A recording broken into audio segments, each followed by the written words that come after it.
See everybody that's on.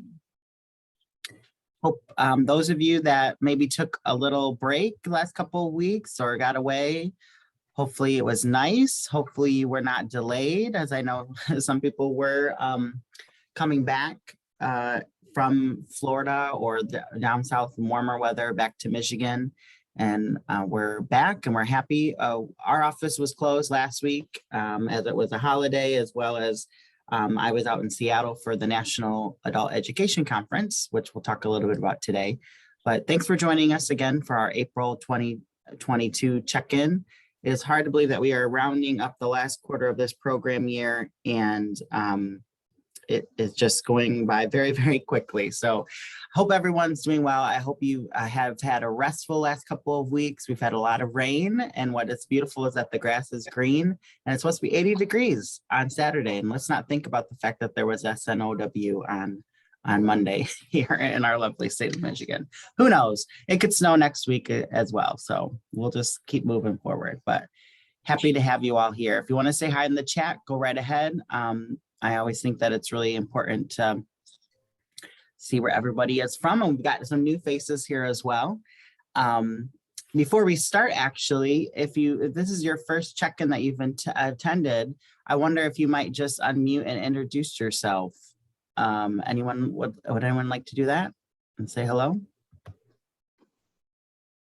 Hi, I could say hello. My name is Bree Strayer, and I'm from the Literacy Center. I know Wendy Fall usually attends these, but she was unable to make it today, so I'm coming in her stead. I head up the family literacy program in our center. Great.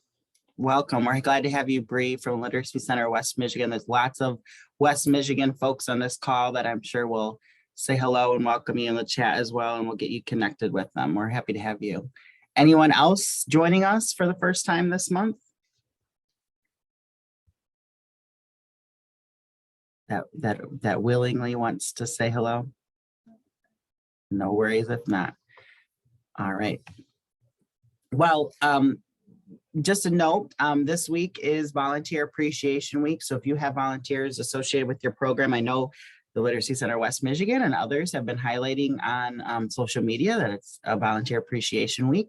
And so if you do have volunteers in your programs, it's just a nice opportunity to say thank you to them and appreciate all of the contributions that they make in many different ways, whether that's working directly with our clients, our participants, or our families, or whether that's just helping us in the back office with the things that need to be done, or whether it's our spouses that are not official volunteers, but just help out with everything, lifting the heavy boxes, helping us during the summer to clean out things, all of those friends and family members that also volunteer, maybe not in a formal capacity, but certainly help out. So please say thank you to your volunteers in your institutions and your programs today, and just say a very special thank you for those. We will be sending something out as well today about that. It is also Autism Awareness Month, and usually I show a video, and I actually saw this poem and I wanted to read an excerpt of you. And so during Autism Acceptance Month, I think it's just really important that, again, we pause to highlight the diversity of all of us in the workspace and the learning spaces that we're in, and think about ways that we can better support one another. And so I saw this poem, and I thought that I would read a portion of it to you to kind of set you in the mood and the tone for this month. And it's called I Am Special Just Like You. It's written by an autistic grandmother, actually talking about working with her children and her grandchildren, and one of her grandchildren has autism as well and is on the spectrum. And so she was kind of writing to her grandchild to talk about what that shared experience is like. So here's how the poem reads. I am special just like you. I can take the things I do and learn from them the best I can, make a difference with who I am. You might be slow and I might be fast. We don't need to measure who is first or last. You might be smart and I may be not. So who cares about that? That we still have a lot. To share and to grow together will be friends to the end, just you wait and see. I keep to myself quiet as a mouse. Quiet is good in this very big house. The noise that gets too loud if we're shopping or in a big crowd. It can come from the TV or radio music. Whatever it is, I can easily lose it. It bothers me everywhere and starts to hurt in my ears and my head, and I'm just not sure how to stop it, but wish I could figure it out. What is this terrible noise all about?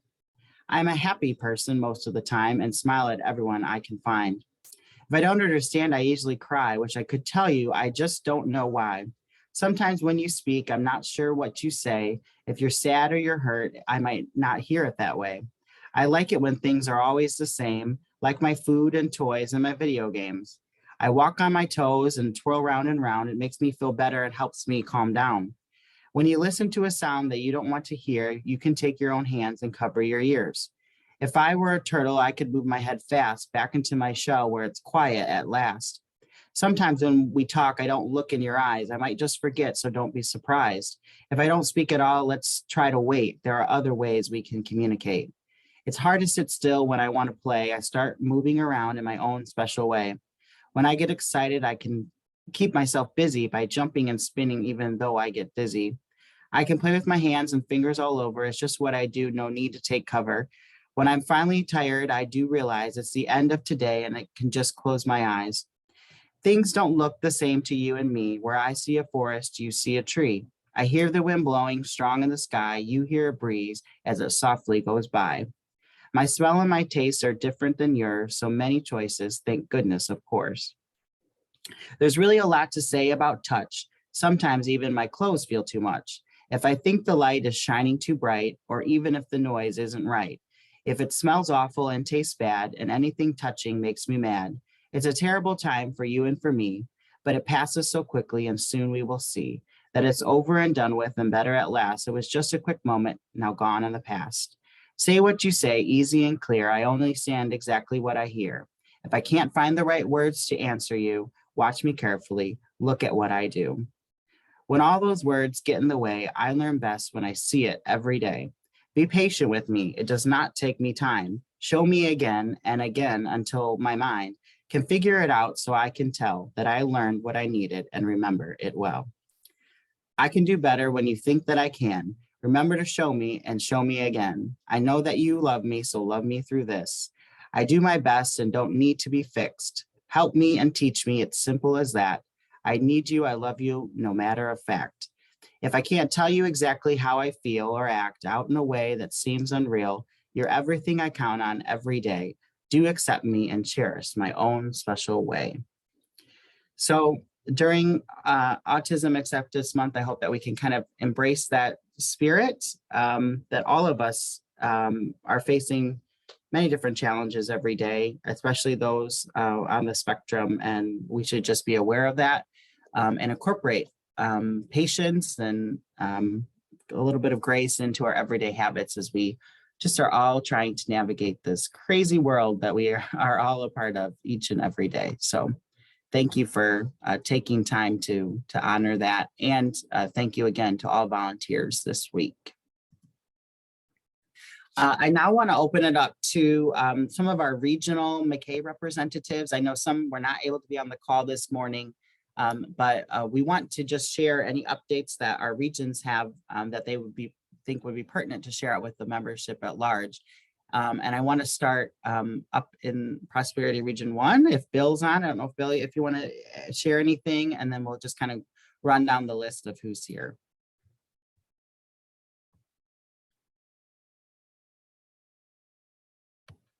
Bill, you have any updates you would like to share? And if not, we'll go to Tina, if she, or Whitney, if she is on. I am on. Can you in your hear me? mobile office, once again. I'm in my mobile office. I'm always in my mobile office.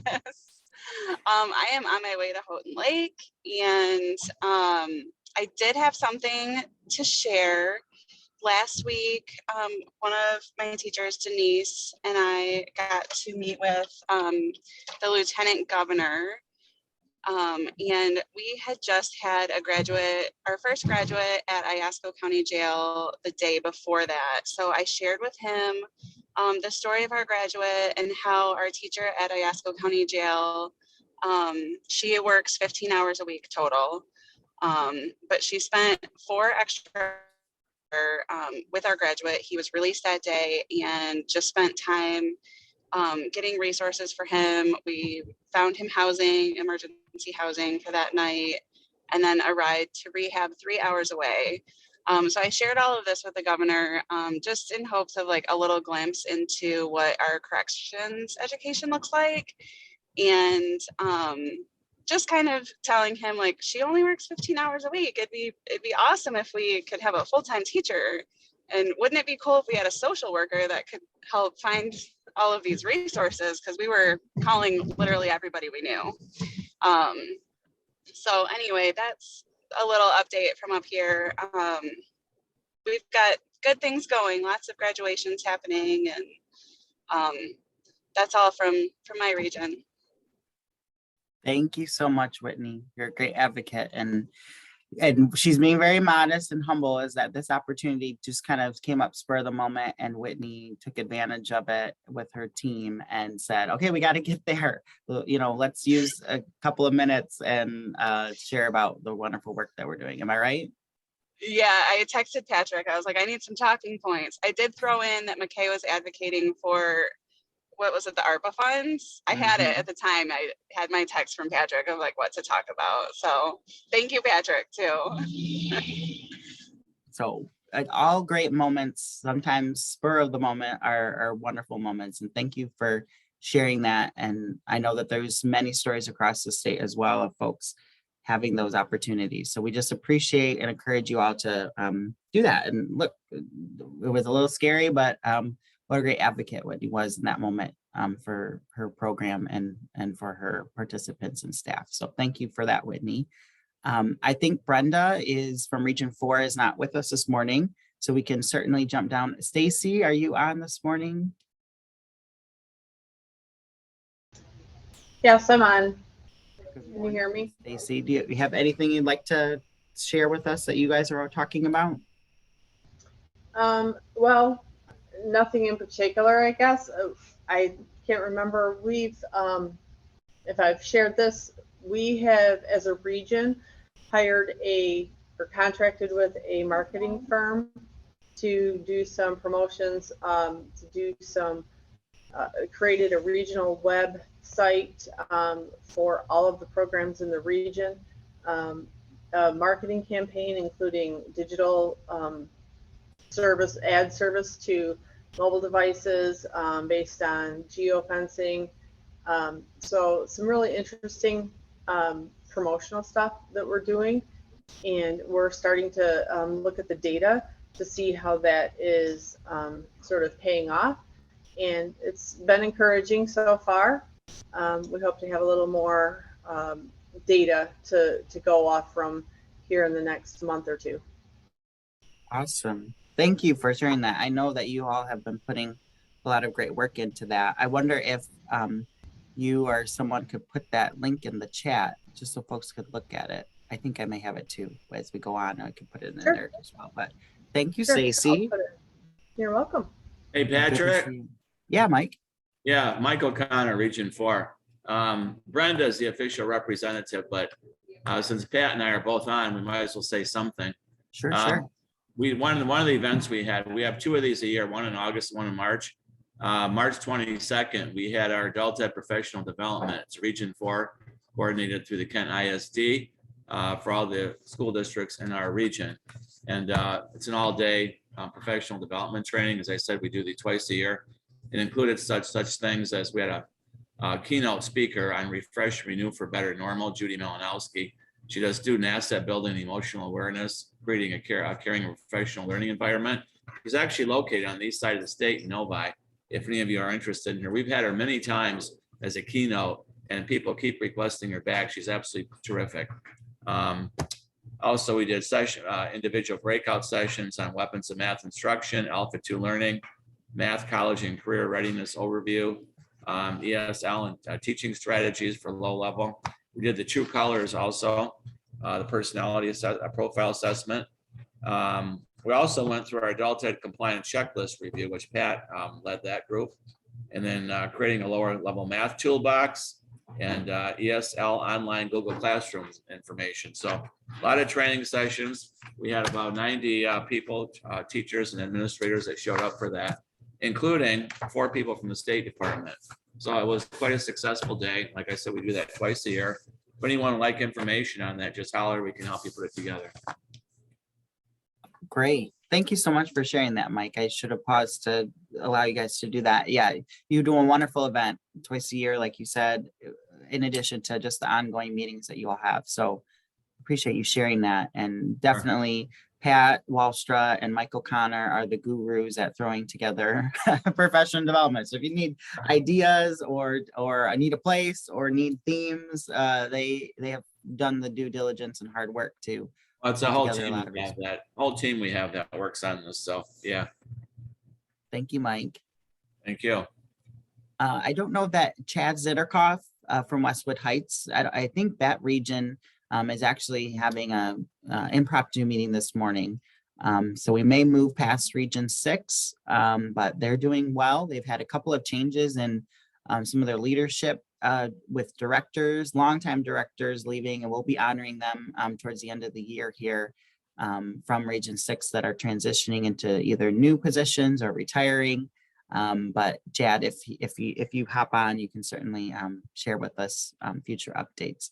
But we will go down to Region 8. I don't know. I see Michael Evans is on. Michael, I don't know if you had anything you'd like to share. Otherwise, we'll keep moving.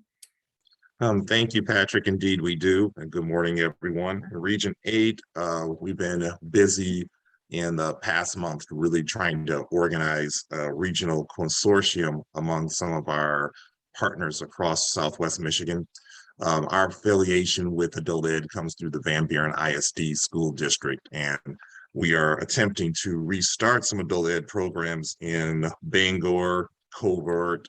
These are ESL programs that during COVID had somewhat diminished, and we're trying to bring those back into service. And in the Paw Paw Adult Ed, strengthening their jail programs. But instead of doing it individually, we're doing this as a consortium. So we've spent the last month cataloging needs to determine how we can work together. And the proposal or the idea that came from Mckay at one of our previous board meetings was to perhaps have a regional consortium specific to this type of coordination. So we do have it at least in Bangor, Covert, and Paw Paw and Portage, which is where our ESL program is based, the beginnings of what that would look like. We expect there's going to be common training needs. So we're looking at what that would look like. We're all going to be sharing as far as a common pool of faculty for virtual services. We'll be offering that. So any adult ed that's connected to us in the region can utilize when we have those virtual services available, if there are seats available in the different offerings. We'll be adding to the consortium the 2 disconnected literacy councils beyond ours. We'll be inviting the St. Joseph County Literacy Council and the Branch County Literacy Council because they've never been officially connected to the state adult ed program, and this is their opportunity to be able to do that. So we've taken our existing adult literacy collaborative meetings, and we're going to be using that as the hub for our regional conversations. And more than likely, we'll be asking on for some support from Mckay to help us to be able to provide some structure for it. In addition to the progress we have on this regional consortium, we also are working on career pathway development with our workforce development agencies. For the regional consortium, we have 2 workforce development agencies, Michigan Works Southwest and Michigan Works Connexus. And both of them, we're working to make sure that we've integrated their workforce development services into our services, but that also includes what we're doing for career pathway development. The last piece on the career pathway development in the Kalamazoo area, we were awarded over the past year from the Early Childhood Investment Corporation significant grant funds, over $300,000 so far, to strengthen career pathways for early childhood education. And we're taking that to the next stage of being able to more consistently get people through that talent pipeline. To that end, 2 of our partners have joined the talent pipeline model that is talent pipeline management model that's through the U.S. Department of Commerce, I believe. And we're adding that structure to be able to make that work more purposefully for early childhood education as well as green industry careers. So there's a lot of coordination across our workforce development agencies, our employers, and our adult eds to be able to strengthen services and supports. Once we get our act together, we expect to be able to engage more consistently and comprehensively with our 107 partners. But that's the next step, not the now step. That is our update. One final thing for the conferences coming up in May. If anyone ever wants to come and see what our program looks like while you're in Kalamazoo, let me know. Just saying, you're in my town. Wonderful. Thank you, Hey, Michael. Michael, a question for you. It's Michael Connor over in Holland, Zealand. Does Van Buren still, ISD still operate an English as second language program in Pullman? They don't, but that could possibly happen. We're trying to re-engage every site that did have a program to see if we can develop capacity for them to be able to do so. Yeah, they These had are a just really the good first sites. program. It was at the church, the big white church. Right. It was just a little ways away from where they call it the Learning Center or something down there. Yeah. Thank you, Michael. Really appreciate all of that and the Oh, coordination that also, you're doing. Oh, go ahead, Mike. Elegant operates a GED program down there. So you might be able to coordinate with them or something for services. Maybe, you pay for a teacher, they pay for an aide or something. As we get things solidified, we'll be looking for all partners that Yeah. have the capacity and willingness to be able to help. So certainly. Right. Yeah, holler, because I know some folks down there. Thank you, Mike and Michael. Moving to Region G and Region H, Connie or Maha, anything that you'd like to share? I know there are upcoming meetings, so I don't want to take away from those meetings, but anything that either of you would like to share? I know you're going to remind everyone today, Patrick, about the Michelle Corey Adult Ed Scholarship. Since I have the platform now with advocacy, please, if we can just make sure that students are participating in this one, and then same thing with the alternative ed. And then one thing I just want to quickly mention, it's not so much a regional, yes, we have a regional meeting today, and then Friday we have our Wayne Monroe. Tomorrow for our district, it's the Teacher of the Year. And just the advocacy efforts that we've had. EU has been on the Chamber of Commerce for years, and this is the first year they've added adult ed to the Teacher of the Year, and we have teachers nominated. So tomorrow we find out that one of the teachers won, but it's the first time the adult ed has been added to that one. I just want to make sure, again, advocacy efforts just don't go in vain. I mean, finally they paid off, and then one of our teachers will basically be accepting an award tomorrow for the first time. So I just wanted to kind of, when we advocate, it's just the important advocacy for adult ed. Thank you so much, Maha, and you and Oogie and Ted and Shelly were so important in getting that essay contest up and running. We will send that information out again, but thanks to Maha for that reminder. We will, the deadline is May 1st, and it's, the parameters are pretty open. So if you've got a great student that you think of, encourage them to write for one of the essays. And we've got some scholarships that we can award to that, and we hope to have that be ongoing and grow. And so thank you, Maha and Oogie and Ted and Shelly on our board for leading that effort and really putting all of that together. All right. Well, thank you all. Also today, later today, we will be releasing the Mckay 2022 general election ballot. Just like the regular election that we all participate in, it always seems like there's an election happening. But our elections at the Mckay board, we've really tried to streamline, make it very user friendly. And so that ballot will be going out later today. It will include a position for all Mckay members to vote. As well as some specific regional positions that only folks in those regions can vote for. It will also include candidate profile, so that you'll get to see and learn a little bit more about each of the candidates running for the positions and vote for the candidate that you feel would be the best representative. We'd encourage you to read the electronic ballot directions carefully. You can only certainly vote one time. And again, please only vote for the candidates you're eligible to vote for. Up for re-election are the president position, which all members can vote for. The vice president position, again, which all members can vote for. The professional development chairperson, which all members can vote for. And then Region C, D, and G representatives. So Region C, if you're in Prosperity Region 4, you are only able to vote for that position. No other regions or members could vote for that position.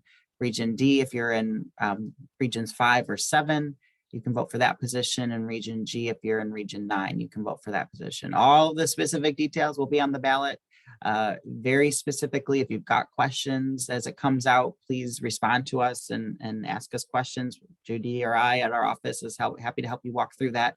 We'd love to see great participation.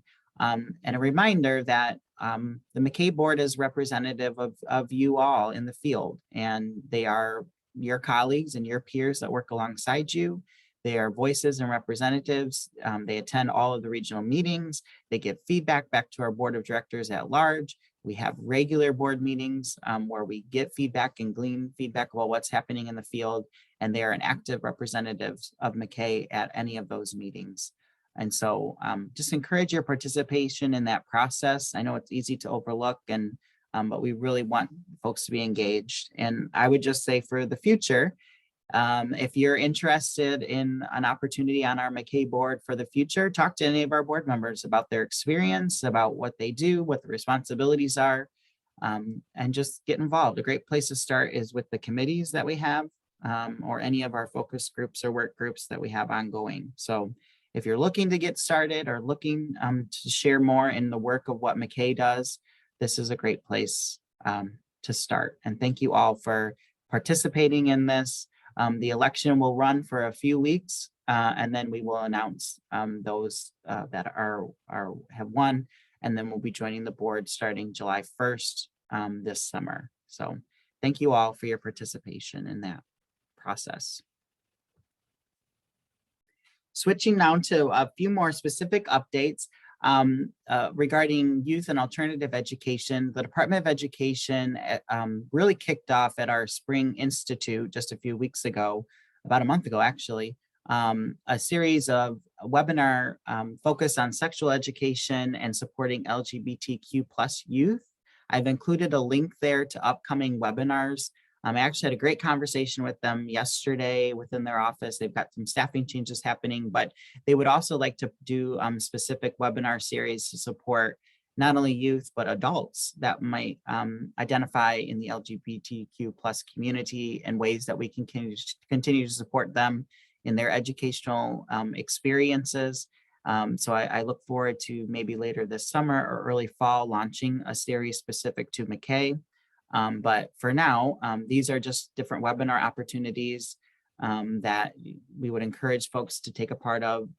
There's lots of different categories, just from different alliance resources that might be in local communities, all the way to how to have conversations about personal identity as a part of your curriculum and part of your work. So I know that this is an important topic for many of our staff, especially as we're working with youth in some turbulent times here. And so those might be helpful information webinars for you to attend. In addition, I wanted to also update you from the Department of Education that the critical shortages list has been updated. If you recall, several years ago, the critical shortages list was created to allow for the rehire of retirees back into the public school system and not have that impact their retirement cap or percentage that they were eligible for. And the critical shortages list really identifies key areas within the educational landscape, key positions that are facing immense shortages. The list has grown over time, as we know, and I will just say that the list almost includes every level within the educational workspace right now.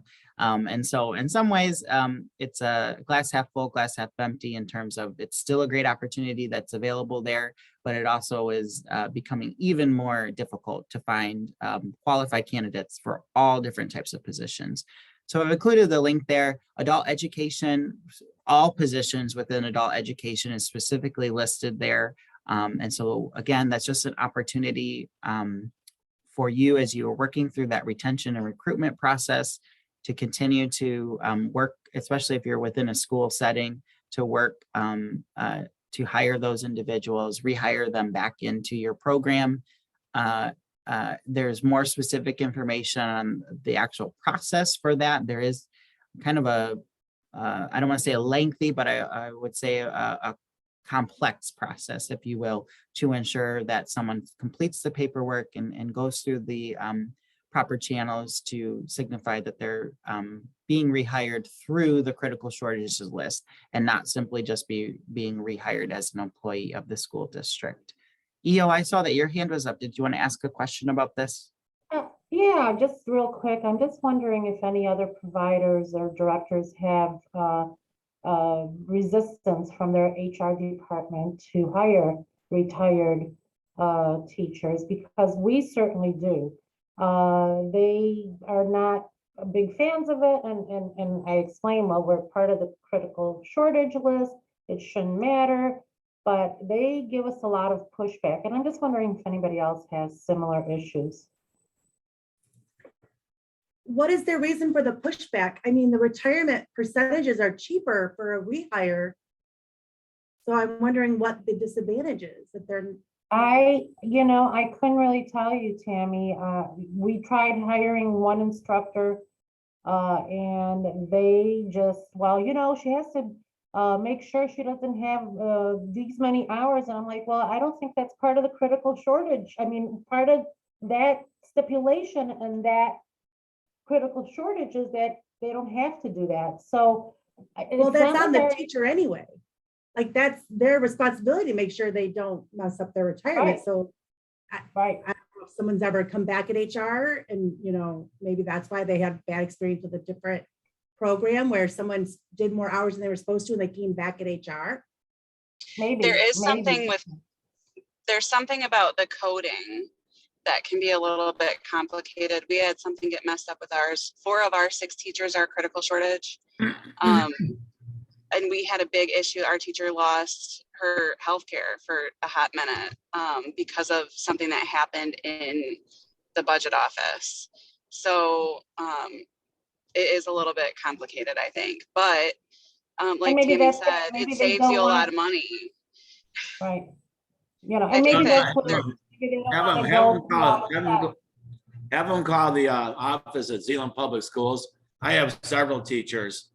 This is Mike O'Connor. I have several teachers that are from critical shortage list. I've had them for 12 years, different ones. And each year, we get different ones that come in and go and so forth. So there's a way to work it because they do it here. EO, what we could do is send out again the information that maybe you could pass on. And I'll also reach out to some of the other associations. This is kind of a critical time to start thinking about, again, their hiring process as we look to the fall and starting a new program in school year. And maybe we can do some joint professional development or messaging around this list for not only you all within McKay, but for some of the HR staff or school leadership staff. And I'll kind of move in that direction as well. Patrick, while we're on Department of Ed, I recently had a conversation with my HR about highly qualified, and we shouldn't be using the term highly qualified anymore. It's all about the endorsement now. So when we do our PDs or we start helping support alternative eds, they're really, they're getting really becoming sticklers about making sure the teachers are endorsed for the classes they're giving high school credit for. We need to recognize that it's not about being highly qualified anymore. That changed when they put it through the new law. It's not No Child Left Behind, it's ESSA now. So we just need to make sure we're all on the same page using the right terminology now. Because I was like, oh, but I need to make sure they're highly qualified. And they're like, well, it's not really that anymore. It's all about endorsement. It's called the endorsement now, like what they're endorsed to teach. Thank you, Tammy. Any other questions about that? All right, one other resource that I thought was very interesting and helpful was that the Department of Education has released a new series of comprehensive history instructional webinars around Indigenous persons. I think that's very valuable as we continue to talk about American and Michigan history, and making sure that we're understanding the full scope of that history, and making sure we're understanding the complete and true history of our country, of our state. And so I actually was watching one a little bit last night. It's very interesting. You know, I think many of us that are in the educational sphere have had exposure to lots of these different conversations and opportunities, but perhaps those families that we serve and the participants that we serve have not. And so if you have staff that is working, I was especially thinking about our GED instructional staff or our high school diploma instructional staff, and I should say high school equivalency, not just GED, but high school equivalency staff, high school diploma staff around history. This would be important to look at those things, think about ways to incorporate that into their lesson plans and into their curriculum. So I've included that link as well. And it's just really powerful and wonderful to see that that's happening, and that's a priority for the department within our state. Also, one more update for you. I wanted to update you just on a few key partnership conversations that we've entered into on your behalf. The first is with an organization called TICAS, the Institute for College Access and Success. It's based out of California, but they now have a branch here in Michigan. And TICAS is really focused on creating equity for minority populations as it relates to college access and post-secondary attainment, which is obviously something that's very important when we're talking about our goals here in our alignment as an educational association, a workforce development association. So TICAS is working with a group to ensure equitable policies and practices, and that opportunities, particularly around financial aid funding, financial aid resources, financial aid access, are available for all populations, and that includes youth and adults. So we have joined this conversation. I think it's going to lead to potentially some different advocacy opportunities as well as funding opportunities for our participants to have access to specific grant dollars or scholarships, because they are very focused on those individuals that have not gone through the traditional K-12 system, and reaching those other youth and adults who have maybe taken a different path or a different route to complete their high school equivalency or diploma and then transition on to post-secondary. So it's very early and very preliminary in that conversation. They've got a lot of great resources if you want to go and check out their website. They do work, I see Ingrid, your comment, yes, they work very closely with the Michigan College Access Network, as well as the Michigan Community College Association. And so we're kind of being brought into that broader conversation. As a side note to that, we've also been meeting with the College Access Network of Michigan to really highlight and talk about the little over 1,000 participants in adult education that do receive their credential every year, and how can we transition them into post-secondary? Are there specific funding opportunities that are available? Again, very preliminary, but really there is some real conversation happening about some opportunities that could become available for those participants as they look to transition and just continue to increase the educational attainment of people here in our state. So wanted to share that with you. I think there will be some opportunities for more engagement at the program level for you all to give feedback, maybe some roundtables and those kinds of things. And certainly we'll keep you updated on those conversations as they come up.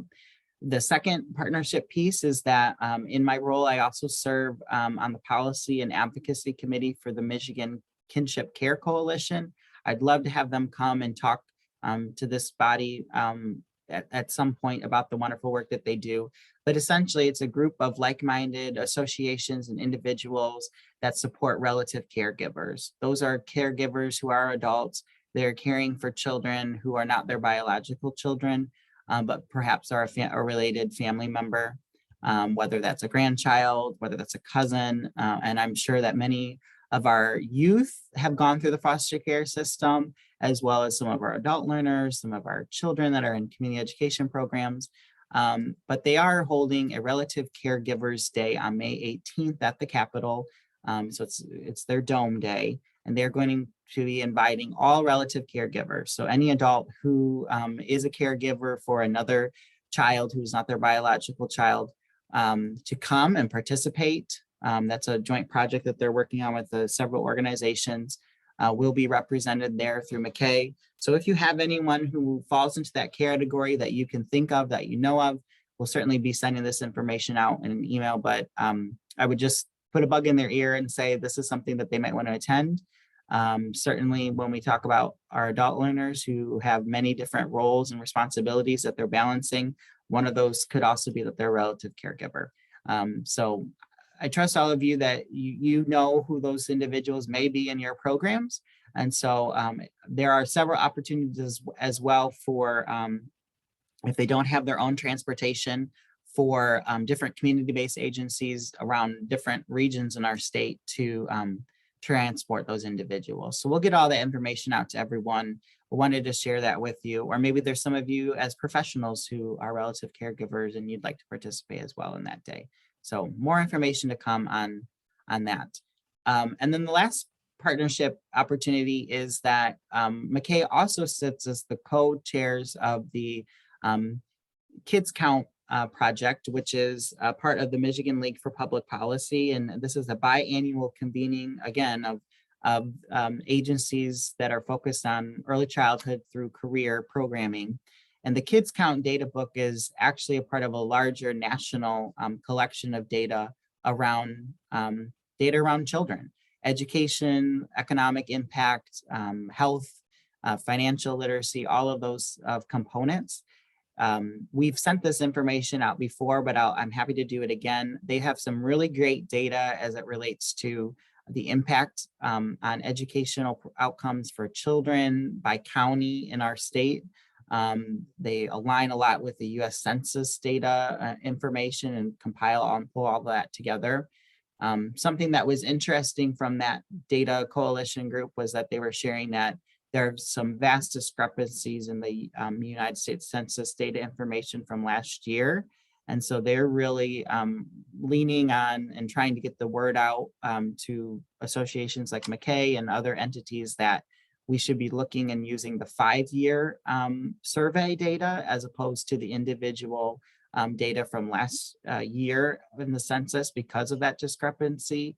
And so if it's something that you're interested in, I can send you some more information, but they have almost too much data information that you'd like to look at. But I know many of us are always looking for grants, are always looking for that kind of data and the impact of what the education of a parent means for a child, what it means, how many children are served through the education system, how many are engaged in maybe before or after school programming.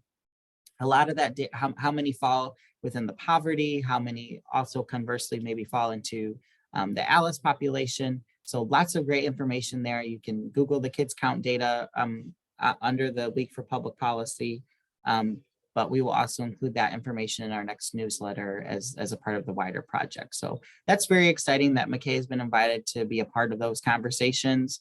And they've really asked us to continue to stay in that role because of our breadth of work from early childhood all the way up until adult skill building. So just wanted to share that those are ongoing projects that we continue to work on with, and we will do our best to share those information out as it becomes more concrete.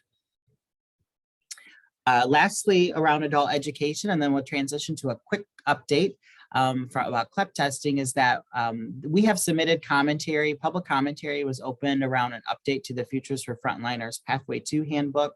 A group met, if you remember. Thank you to all those that participated. And we submitted commentary on behalf of that group.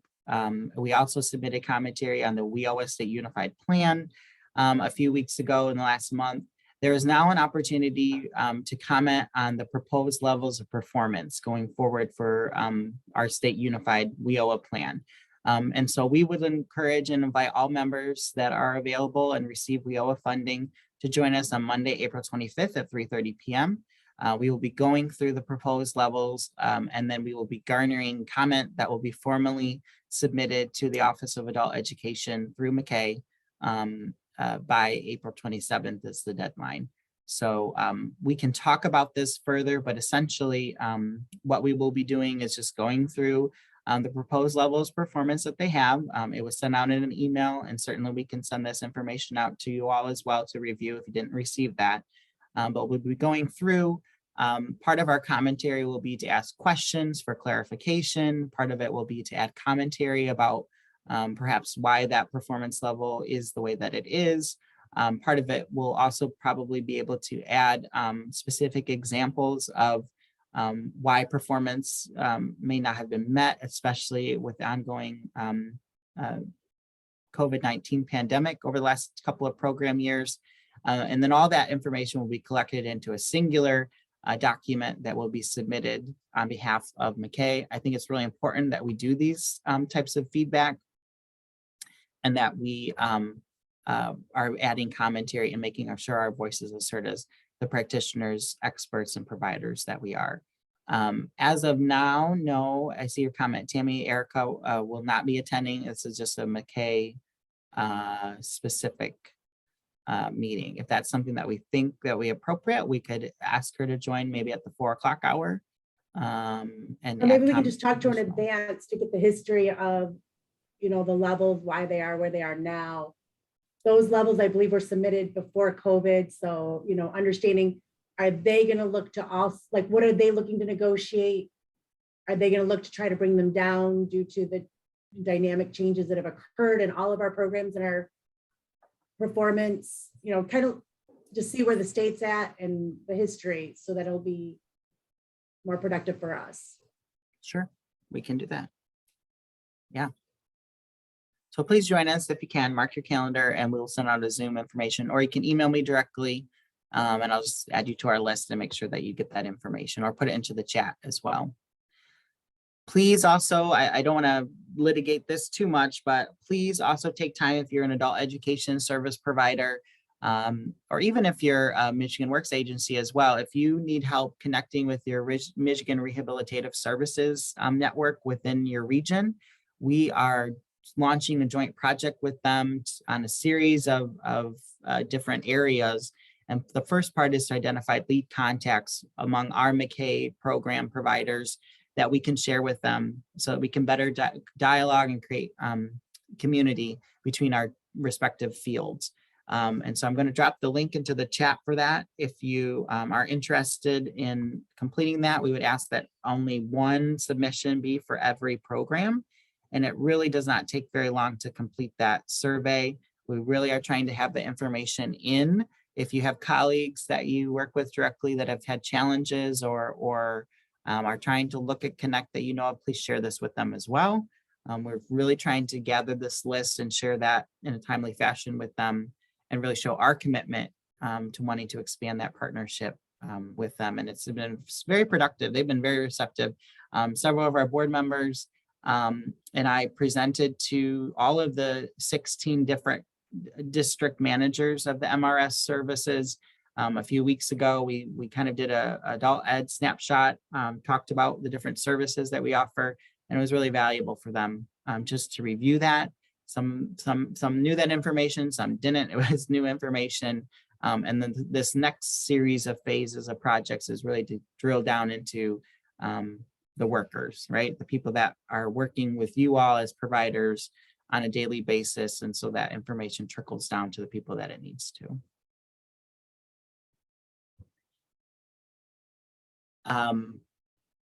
We will come back to this, but I really not too much to say, but there are a couple of opportunities that are still out there for you all as McKay members for different licenses and different opportunities that are available specifically through McKay, the learning upgrade. We've sent this information out. We'll send it out again.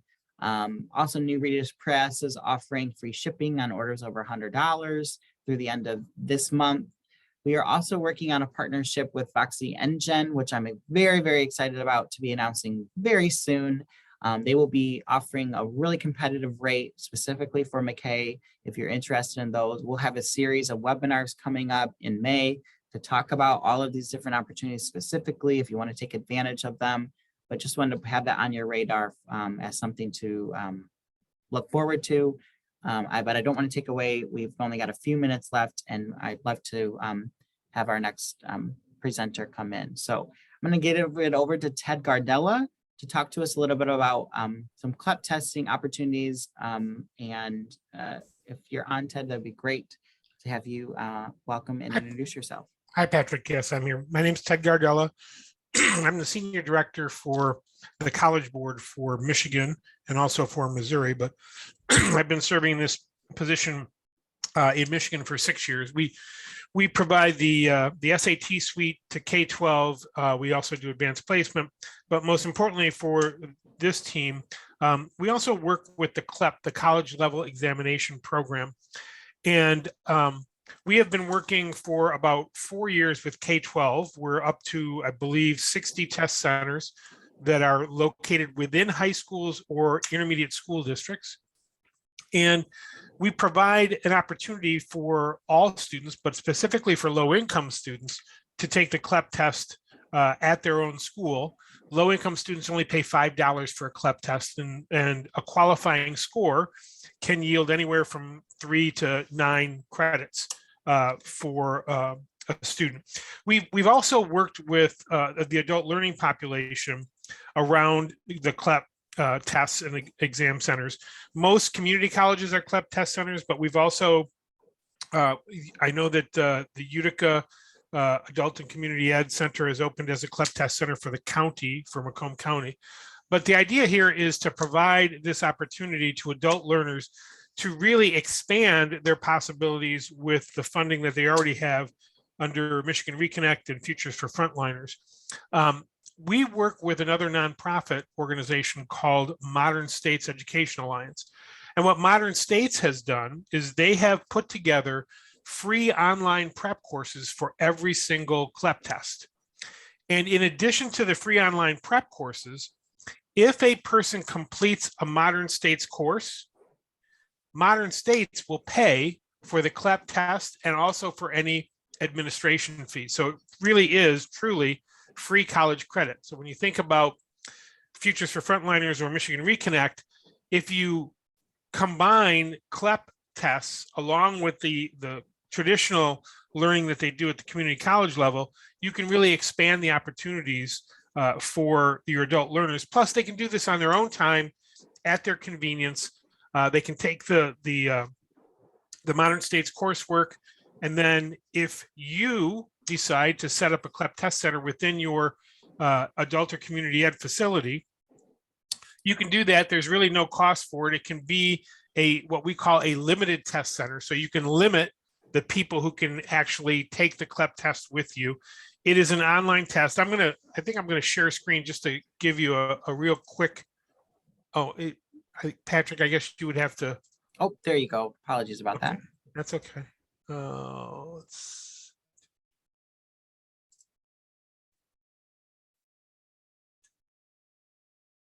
Where did my.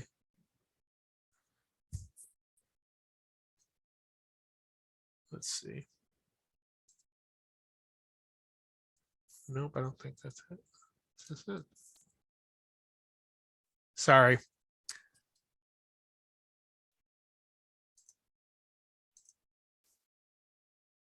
All right, so I think you should now be seeing the CLEP logo.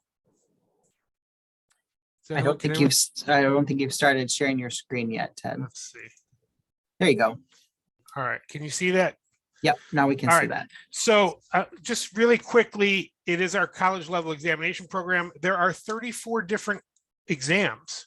And so Modern States has created 34 different online prep courses that are all free. They'll range anywhere from about 20 hours to probably the longest is the chemistry course, which is about 60 hours. But here are all the courses, and these are all intro intro level college courses.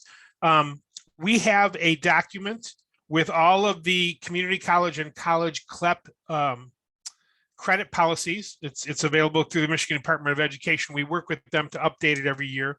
But there's also legislation that's being developed that would require all community colleges to accept CLEP test scores with the ACE qualifying score of 50. It's scored from 20 to 80. But you can see a real wide spectrum here. You have business courses, you have those intro composition and literature courses, you have a real wide spectrum of mathematics, including college mathematics and college algebra. Those are generally those intro level courses that are the required courses for non-STEM majors, but a lot of history and social science. So 34 different exams and 34 different courses through Modern States. It's computer-based. Our folks would help you set up a test center, train your proctors, and it's all delivered electronically. They can be offered whenever a student is ready, so you don't have a specific testing window. With the exception of 2 tests, there are 2 tests that have essays.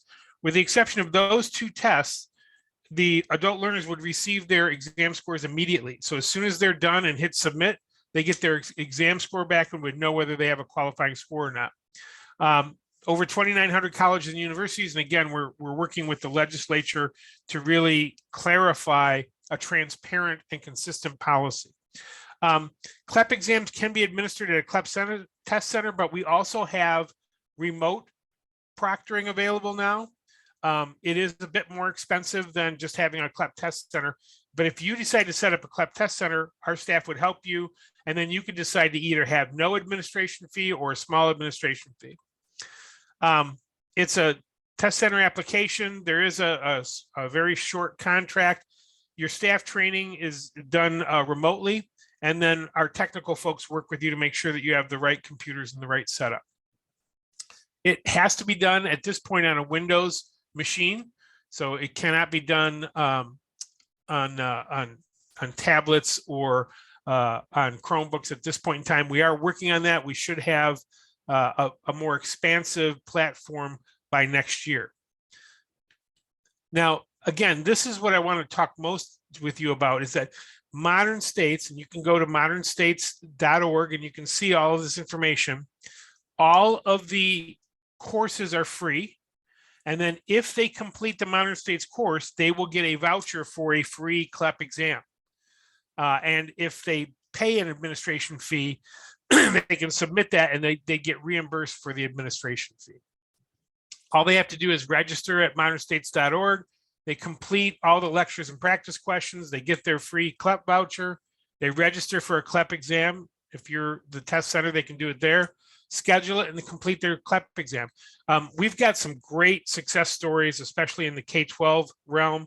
And we are also working very closely with the Michigan Department of Corrections.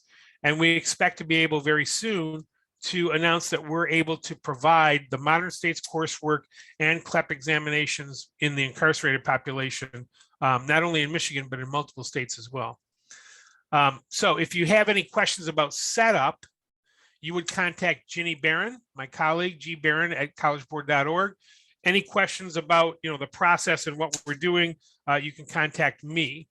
I'm going to stop sharing. And hopefully that was not too quick. I will be sending Patrick. We have a 1-pager on how to set up a CLEP test center.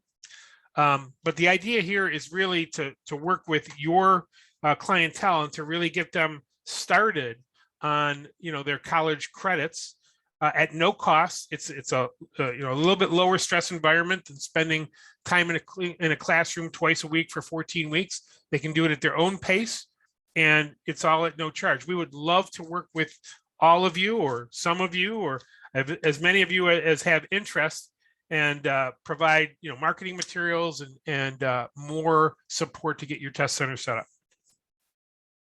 Thank you, Ted. We've got a few questions. I want to be mindful that we are coming to the 10 o'clock hour. So if some have to drop off, thank you. This is recorded. We'll make sure everyone gets it. But I want to get to some of the questions. And I want to add one quick caveat that part of us having this conversation, part of Ted reaching out to us is that, again, we're just thinking about additional pathways and opportunities for especially our youth and adult populations as they transition, and making that transition as accessible for them as possible, and really trying to open as many roads to opportunity as we can.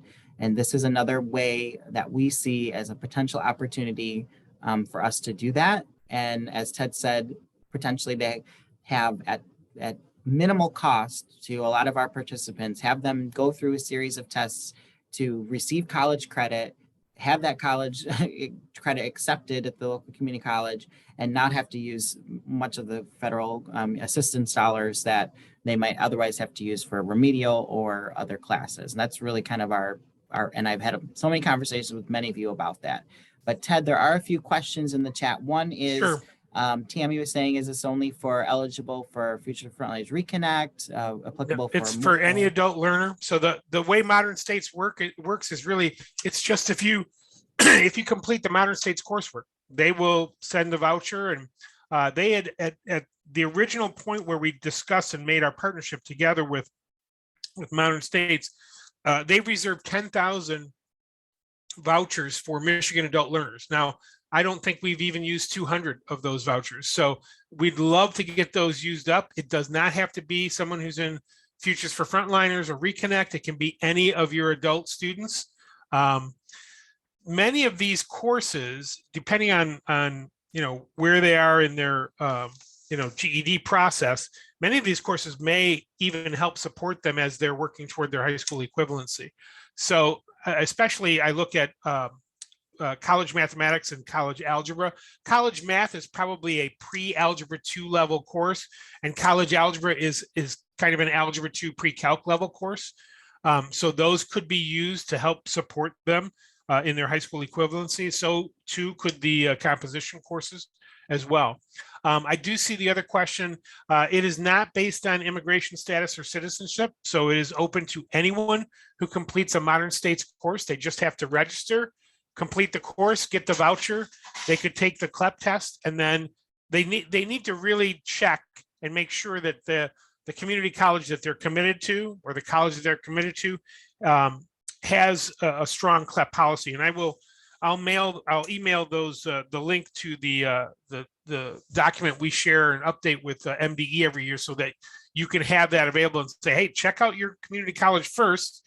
If you see that they have a strong CLEP policy, we have some models. We have Oakland University has a very strong CLEP policy. Many of the community colleges have great CLEP policies. I'm always amazed at the foreign language equivalencies. You can get, if you get a 55 on the Spanish exam, it's 9 credits at Michigan State. So, you really do, because Michigan is such a crazy quilt of credit policies, your clientele should really check out before they take the test. But I think they'll find some really open policies. And our intent, to add to that too, Ted, is this. We know that this is 10 minutes at a meeting, so it's getting our toes wet here. But our intent is, over the next couple of weeks and months, is to continue to share this information, create a cohort of programs who may be interested in going through the formal process of becoming a test center, and then maintaining that cohort as just how best ways to push students into these opportunities. Again, I just think it's a win-win for our participants as another avenue for them to reach their goals and to make things a little bit more accessible for them. Ted's been very willing to answer lots of questions that I've had throughout this process. And I know it's a lot of information, but we just wanted to kind of introduce this and let you all kind of chew on it a little bit and think about ways that we can do that. And then second to that would be, I know a lot of people say, well, what are the startup costs for those kinds of things? And so, we can talk through that and the administrative process once you get that going. And what that looks like. But again, just wanted kind of to give you this initial update of what it could potentially look like. Anything else, Ted, that you'd like to share with us? Nope, as I said, I'll follow up with you. I'll send you the link and then I'll send you that flyer. But I just appreciate the time to talk to your group, and hopefully we can get some centers set up and really provide access to this for your adult learners. Absolutely. Any other questions for Ted while we've got him?